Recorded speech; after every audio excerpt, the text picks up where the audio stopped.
Bonjour et bienvenue dans cette nouvelle vidéo, je suis Sébastien, je suis ravi de vous retrouver aujourd'hui pour une vidéo dans laquelle on va parler immobilier, bien entendu, mais on va aborder le cas particulier de la moins-value et on va répondre à cette question, est-ce qu'il est possible de gagner de l'argent en immobilier, même lorsqu'on réalise une moins-value ?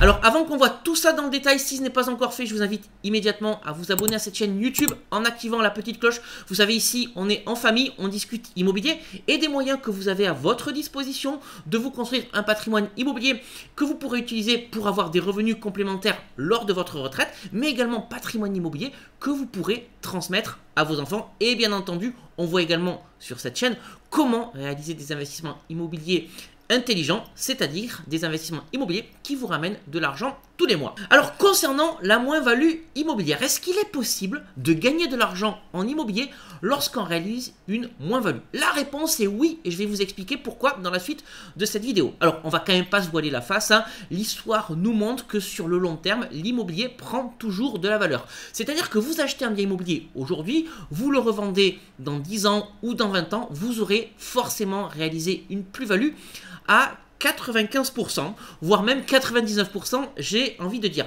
Mais j'ai aussi envie de vous sensibiliser sur le fait que vous devez assurer toujours vos arrières. Parce qu'aujourd'hui, vous réalisez un investissement immobilier, c'est très bien, je vous félicite, mais vous ne savez pas de quoi demain est fait. Vous aurez peut-être besoin d'argent dans 1 an, dans 5 ans, pour faire face à des frais médicaux, pour payer les études de vos enfants, et vous avez donc besoin d'avoir de l'immobilier liquide, c'est-à-dire de l'immobilier que vous allez pouvoir revendre à tout moment en étant certain de rembourser intégralement la banque et donc de récupérer du capital. D'où l'importance, et ça je le dis systématiquement, de réaliser une plus-value à l'achat. Vous achetez un appartement aujourd'hui, c'est très bien, il vous coûte 100 000 euros, et bien il faut qu'une fois que les travaux soient terminés, vous soyez capable de le revendre 105 000, 110 000 ou encore 120 000 euros. Et c'est exactement sur ce mode de fonctionnement-là que travaillent les marchands de biens. Ils achètent des appartements, des immeubles, bref, de l'immobilier, et ils sont capables de le revendre immédiatement avec plus-value. Essayons maintenant néanmoins de voir qu'est-ce qu'il passe lorsqu'on réalise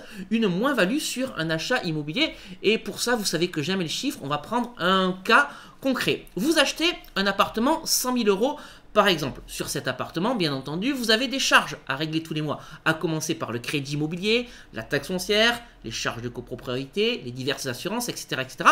On va partir du principe que sur cet appartement, vous avez 600 euros de charges, tout compris par mois. Et cet appartement, eh bien, vous le louez 700 euros. Et vous serez donc d'accord avec moi que votre cash flow sera de 100 euros par mois, c'est-à-dire la différence entre 700 euros et 600 euros. Cet appartement va donc vous permettre de gagner 100 euros par mois net d'impôts parce que vous aurez bien entendu choisi le régime du réel qui vous permet d'éviter l'impôt pendant plusieurs années. Ça, c'était juste pour ouvrir une parenthèse que je referme immédiatement. Le régime du réel vous permet d'éviter l'impôt sur vos revenus locatifs pendant plusieurs années. Cet appartement donc que vous avez acheté 100 000 euros, eh bien, vous décidez de le garder 10 ans et puis au bout de 10 ans, vous allez vouloir le revendre. Et comme vous avez un crédit immobilier sur cet appartement, dans mon hypothèse de travail, on va partir du principe que sur ces 100 000 euros investis, au bout de 10 ans, il vous reste 50 000 euros à rembourser à la banque.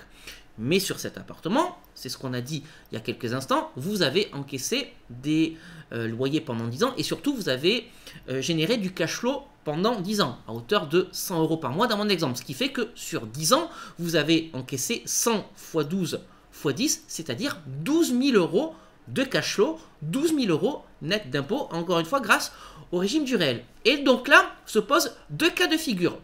Soit vous revendez cet appartement avec une plus-value, soit vous revendez cet appartement avec une moins-value. Alors on va tout de suite commencer par le cas de la plus-value. Cet appartement, vous l'avez acheté 100 000 euros et vous le revendez 120 000 euros. Au bout de 10 ans, il vous reste 50 000 euros de capital à rembourser à la banque, c'est-à-dire que vous allez garder 120 000 moins 50 000, c'est-à-dire 70 000 euros, auxquels il faut ajouter les 12 000 euros de cash flow que vous avez gagné pendant 10 ans. C'est-à-dire que cet appartement vous a ramené, tout compris, 82 000 euros. Voyons donc maintenant le cas de la moins-value. Cet appartement, malheureusement, vous l'avez acheté 100 000 euros, mais vous le revendez 80 000 euros. Alors, il vous reste encore 50 000 euros à rembourser à la banque, c'est-à-dire qu'une fois que la vente va être effectuée, vous allez récupérer 80 000 moins 50 000, c'est-à-dire 30 000 euros, auquel je vais encore une fois ajouter le cash flow de 12 000 euros que vous aurez gagné pendant 10 ans. Vous repartirez donc avec un package global de 42 000 euros. Et donc, vous voyez bien que dans les deux cas de figure, que ce soit sur de la plus-value ou que ce soit sur de la moins-value, vous avez gagné de l'argent. Et pourquoi? Parce que souvent, ce que font les gens, c'est qu'ils oublient que pendant toute la durée de détention du bien, eh bien, il y a le locataire qui paie un loyer et surtout qui amortit le capital qui a été emprunté auprès de la banque. C'est le locataire qui paie le bien immobilier. Et ça, il ne faut pas l'oublier. Alors évidemment, on ne va pas se voiler la face. Il vaut mieux revendre un appartement 120 000 euros plutôt que de le revendre 80 000 euros. Mais ce que je voulais vous montrer au travers de cet exemple concret, c'est que même si vous réalisez une moins-value, vous avez la possibilité de gagner de l'argent avec un bien immobilier. Qu'est-ce qu'il faut retenir de cette vidéo? C'est-à-dire que vous devez absolument maîtriser vos chiffres à partir du moment où vous investissez dans l'immobilier.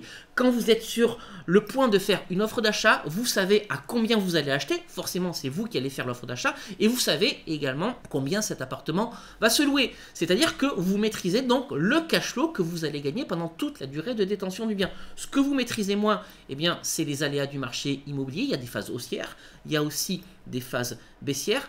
D'où l'intérêt de bien maîtriser son offre d'achat et de bien connaître le secteur où vous allez acheter votre bien immobilier. Rassurez-vous quand même, parce que l'histoire nous montre que sur le long terme, un bien immobilier prend de la valeur. Je vais prendre un exemple. Voilà, je vais prendre la crise immobilière par exemple au tout début des années 90. Croyez-moi, les personnes qui ont acheté un bien immobilier dans ces années-là et qui l'ont conservé se frottent aujourd'hui les mains, même si le jour où elles ont acheté l'immobilier, que la guerre du Golfe est arrivée, elles se sont dit « Mon Dieu, mais qu'est-ce que j'ai fait pour acheter ce bien immobilier? Quelle mauvaise idée j'ai eue !» Voilà. Voilà ce que j'avais à vous dire sur la possibilité de gagner de l'argent en immobilier avec une moins-value. Si cette vidéo vous a plu, n'hésitez pas à me mettre un gros like, n'hésitez pas non plus à la partager. Vous le savez, hein, je vous le montre encore une fois, l'immobilier, ce n'est que des maths. C'est très simple, à condition de faire les choses correctement. Avant de vous quitter, je voulais vous indiquer que vous avez la possibilité de me suivre sur les réseaux sociaux, sur Facebook, sur Instagram. Je partage avec vous les coulisses de tout ce que je fais au quotidien. Je vous amène avec moi en visite de biens immobiliers. Je vous amène sur les chantiers. Je vous amène également dans la préparation des vidéos que je publie également sur cette chaîne YouTube. Allez, abonnez-vous, vous êtes les bienvenus. Et bien écoutez, je crois que j'ai fait le tour de tout ce que j'avais à vous dire pour aujourd'hui. Et puis, comme d'habitude, on va se retrouver très prochainement dans une nouvelle vidéo. Je vous dis à très bientôt. Ciao!